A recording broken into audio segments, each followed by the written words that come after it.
আসরের নামাজের পর একটি ইস্তেগফার 11 বার বা 70 বার বা 100 বার নিয়মিত যদি পাঠ করে আল্লাহর কাছে দোয়া করতে পারেন, হতে পারে আপনার জীবনের যে অভাব আছে, দারিদ্রতা আছে, দূর হয়ে যাবে।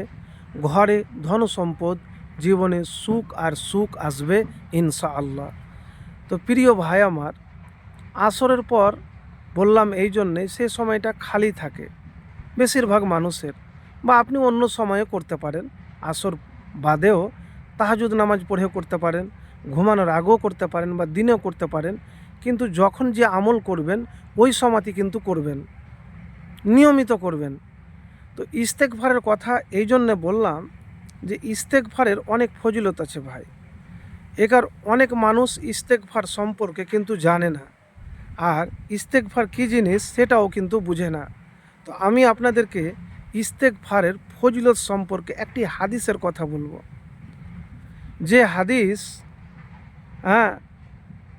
রসুলুল্লাহ সাল্লাল্লাহু আলাইহি সাল্লাম কি বলেছেন দেখেন। আল কোরআনুল কারিমে আল্লাহ তাআলা বলেছেন, আমি অবশ্যই ক্ষমাশীল তার প্রতি যে তওবা করে, ঈমান আনে, সৎ কর্ম করে এবং সৎ পথে অবিচল থাকে। সূরা তহা আয়াত নাম্বার 82। তো প্রিয় ভাই, যখনই আপনি ভুল কাজ করবেন, পাপের কাজ করবেন, বা জুলুম করেছেন, আল্লাহর কাছে বেশি বেশি করে তওবা ইস্তেগফার করেন।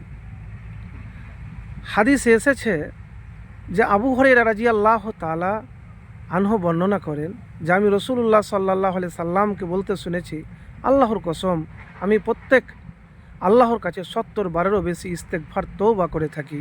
সহিহ বুখারী 6307। ইবনে আব্বাস রাদিয়াল্লাহু তাআলা আনহু থেকে বর্ণিত, তিনি বলেন রসুলুল্লাহ সাল্লাল্লাহু আলাইহি ওয়াসাল্লাম বলেছেন, যে ব্যক্তি বেশি বেশি ইস্তেগফার করে আল্লাহ তাআলা তার সব সংকট থেকে উত্তরণের ব্যবস্থা করে দেন, তার সব পেরেশানি দূর করে দেন, তাকে এমন জায়গা থেকে রিজিক দান করেন যা সে কল্পনাও করতে পারে না। সুনানে আবু দাউদ হাদিস নাম্বার 1518। ইস্তেগফারের মাধ্যমে আল্লাহর রহমত ও নিয়ামত লাভ করা যায়। তো প্রিয় ভাই আমার, আমি আপনাদেরকে বলবো যে আসরের সময়তে ইস্তেগফার করবেন। কোন ইস্তেগফার? যে ইস্তেগফার রসুলুল্লাহ সাল্লাল্লাহু আলাইহি সাল্লাম করেছেন। যে কোনো ইস্তেগফার হোক, সেটি আস্তাগফিরুল্লাহ হোক, বা আস্তাগফিরুল্লাহ ওয়া আতুবু ইলাই, বা আস্তাগফিরুল্লাহ আল্লাযী লা ইলাহা ইল্লা হুয়াল হাইয়ুল কাইয়্যুম ওয়া আতুবু ইলাইহি।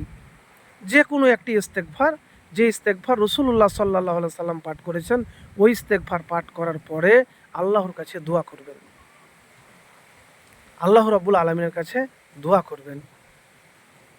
এইভাবে আমল একবার করে দেখুন, আপনার জীবন পবিত্র হবে, জীবন সুখের হবে, গুনাহ আপনার মোচন হবে। প্রিয় ভাই আমার, আরেকটি কথা আপনাকে বলবো, যতক্ষণ আপনি দুনিয়াতে বাঁচবেন, যতটা সময় পাবেন জীবনে, সেই সময়কে কাজে লাগান। কাজে যদি লাগাতে পারেন সময়কে, ইবাদতে, জিকিরে, আজকারে, নিজের কর্মে, রোজগারের জন্য মেহনত যদি সঠিকভাবে করতে পারেন, আমল যদি করতে পারেন, তাহলে ইনশাআল্লাহ আপনার জীবনে সুখই সুখ আসবে। আরেকটি গোপন আপনাকে আমলের কথা বলবো, আল্লাহ আপনাকে যতটুকুন দিয়েছে, যা দিয়েছে, কখনো হতাশ হবেন না, নিরাশ হবেন না। অল্পতেই সন্তুষ্ট